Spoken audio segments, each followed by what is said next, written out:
nagira ngo utangarize ngutanga ihumure kandi utanga guhozwa ari kukubwira ngo wirira ageze mu buzima bwawe. Nibyo koko umaze igihe byapfuye Yesu atarahagera, umaze igihe urimo kurira warize cyagiye Yesu atarahagera. Uyu munsi Yesu arahageze ari kukubwira ngo wirira.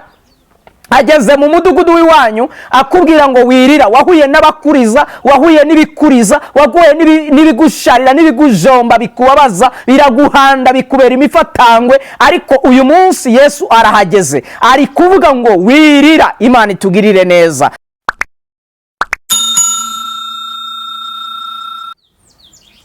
Yesu nashimwe cyane bakundwa bene data, inshuti z'umusaraba, abadukurikirana ku Isarura 12 TV, twongeye kubasuhuza ndetse no kubifuriza amahoro n'umugisha y'Uwiteka Imana. Twari tumaze igihe kitari kinini cyane tudaherukana, ariko mwihangane hagiye habonekamo impamvu zitandukanye zituma tutaboneka mu buryo bw'ibiganiro n'ijambo ry'Imana, ariko Imana yongeye kutugirira imbabazi kugira ngo twongere kuboneka imbere za kamera z'Isarura 12 ndetse n'abandi mwese mudukurikiranye mu mpande zitandukanye z'isi.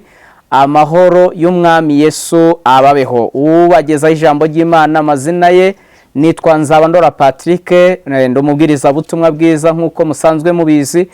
Dusanzwe tuganira ijambo ry'Imana ku Isarura 12 TV. Yesu abiteho. Reka dusenge hama dusangire ijambo ry'Imana. Turagushimiye nanone Mwami Yesu, tugushimiye ko uri umwami w'ubuzima n'ubugingo bwacu, wowe utureberera kandi ukatubera amaso uko bwije nuko bukeye, mu ngorane n'amageragezwa, mu makuba ndetse no mu byago. Ushimwe ko uri Imana yacu kandi udahwema kwitwa Imana yacu. Tuboneye kukwereka abafite imitima ibabaye yuzuye intimba n'agahinda n'amaganya. Niwe murengezi kandi ni wowe uhumuriza abatagira gihumurizwa. Ngaho rero tegeka kandi uganze ubafashishe ubuntu n'umwuka wawe mu izina rya Yesu.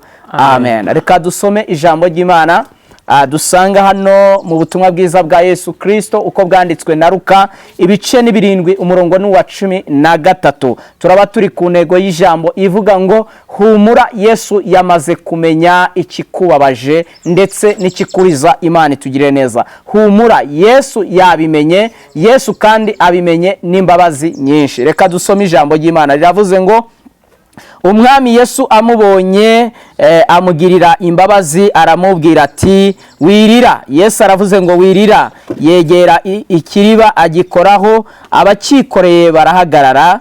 Ati muhungu, aragitegeka muhungu, ndagutegetse byuka. Wari upfuye abaduka atangira kuvuga. Yesu amusubiza nyina. Imana itugirire ubuntu cyane. Reka tuganire kuri iri jambo rivuga ku cyo bita imbabazi za Kristo. Imana itugirire neza. Bantu bene data, mwebwe mumaze iminsi tudaheruka kugira ngo tuganire ijambo ry'Imana ku Isarura 12, ndagira ngo tugaruke tuvuga ngo ibyawe Yesu yarabimenye, yamenye ibyakubayeho n'akaga kawe, none akibibona akugiriye imbabazi, none azanywe no kugira ngo azuri ibyawe bimaze iminsi bipfuye. Bibiri tubwira amagambo agaragaza Yesu ubwo yarageze muri uyu mudugudu. Yari umudugudu bita Nayini. Nawe Yesu agere mu mudugudu w'iwanyu kandi agira icyo akora mu izina rya Yesu Kristo umucunguzi wacu. Iki gihe n'igihe Yesu yarageze mu mudugudu bita Nayini, ngo abantu benshi n'abigishwa be bari kumwe nawe bamukurikiye, ngo ahageze ngo ahura n'abari bikoreye ikiriba. Yesu ahure n'ubuzima bwawe n'agahinda wikoreye mu mutima wawe, kandi niwe wabasha kuguhoza no kuguhumuriza. Imana itugirire ubuntu cyane. Ngo ahura n'abikoreye ikiriba, ngo nuko arangije agikoraho barahagarara. Imana itugirire neza. Yesu iyo akoze kuzima bwari bupfuye urahagarara, bugahagararaho bwari bugeze, kuko Yesu ni uzura ubwo buzima bupfuye. Imana itugirire neza. Ngo agikoraho barahagarara, ngo nuko arangije ngo abona nyina w'umwana w'ikinege munyabwenge wari wapfuye, ngo arangije aramubwira ngo wirira. Akimubona Yesu nawe akubonanye amarira n'agahinda ufite, akubonanye umubabaro umaranye iminsi. Yesu aravuze ngo wirira, wirira. Ari mu buzima bwawe kugira ngo aguhumurize. Mwene data mukundwa, nshuti y'umusaraba, wowe uneze amatwi, unaza aho umaze iminsi mu gahinda n'amakuba n'ibyago, ibikuriza, ibikuremerereye, ariko nagira ngo utangarize, ngo utanga ihumure kandi utanga guhozwa. Ari kukubwira ngo wirira, wirira. Ageze mu buzima bwawe. Nibyo koko umaze igihe byarapfuye, byapfuye Yesu atarahagera.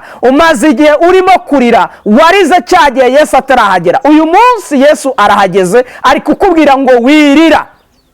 Ageze mu mudugudu w'iwanyu akubwira ngo wirira. Wahuye n'abakuriza, wahuye n'ibikuriza, waguye n'ibigusharira, n'ibigujomba, bikubabaza, biraguhanda, bikubera imifatangwe, ariko uyu munsi Yesu arahageze, ari kuvuga ngo wirira. Imana itugirire neza. Niko ijambo dusomye ritubwiye ngo umwami Yesu amubonye. Nawe umwami Yesu arakubona, arakwitegereza, azi amakuba yawe, azi ingorane zawe, azi amageragezwa yawe, azi ibyo uhuye nabyo, azi imanza z'ibinyoma uregwa, azi amakuba uhuye nayo, azi amatiku bagushize. Uyu munsi Yesu aravuze ngo wirira. Imana itugirire neza. Ngo umwami Yesu amubonye aramubwira ngo wirira, ngo aramuzura, bukongera kubaho mu mbaraga n'umwuka wera. Yesu aravuze ngo nibuzuke, zuka wa buzima we, nubwo wari upfuye ariko zuka ubeho mu izina rya Yesu Kristo umucunguzi wacu. Ngo nuko uwari upfuye arazuka, atangira kuvuga.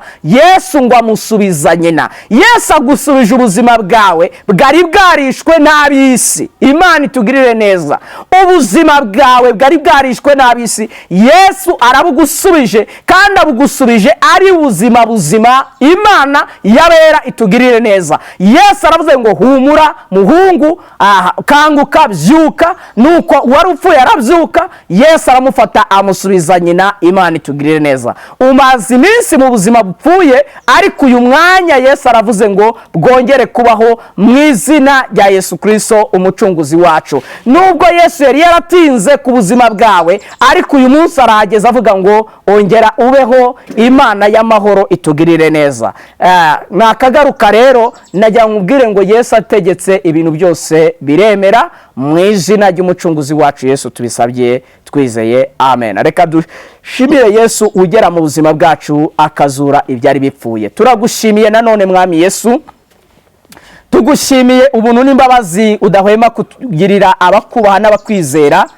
Mweretse uyu muntu wari ufite ubuzima bupfuye bitewe n'ibyinshi bitandukanye muri we byari byarabwishe, ariko ubwo uhageze ukaba uvuze ngo niyongere abeho, ugakorera mu itegeko. Tugushimiye ko ibyo utegetse bibayeho, imbaraga zawe zibonetse, ucyashye imigambi y'ibyicaga ubuzima bwe. Mana, tugushimiye ko uyu wariraga umubwiye ngo yirira nahore, kuko icyamurizaga yongeye kugisubizwa mu izina rya Yesu. Yarizwaga n'ibyo bitari bigihari, ariko Imana irabigaruje. Tugushimiye ko ubigaruje Mana, ugaruje ubuzima bwe. Imbaraga y'Imana isuma byose izura, yongeye kuzura ibyari byarapfuye muri we. Ikiganza cyawe cyikoze ibikomeye ndetse n'ibitangaza bitabarika. Tugushimiye ko uyu warizwaga n'uburwayi umubwiye ngo yakiriye gukira. Tugushimiye ko uyu warizwaga n'ubukene wongeye kumukenura. Tugushimiye ko uyu warizwaga n'ubushomeri umuhaye akazi, umuhaye ibyo gukora. Tugushimiye ko warizwaga mwami Imana wera wa Isirayeli n'ikirengero yongeye kubengukwa. Ineza y'Imana imubonetse kuri we. Tugushimiye ko uyu warizwaga n'imanza yahoraga aregwa ibinyoma, kumurenganuye mu izina rya Yesu. Urakoze mwami Yesu kumurokoye kandi umuzigamye. Ni mu izina ry'uwatubambiwe tubisabye twizeye, amen. Yesu abaho umugisha. Ndabakunda cyane. Shalom.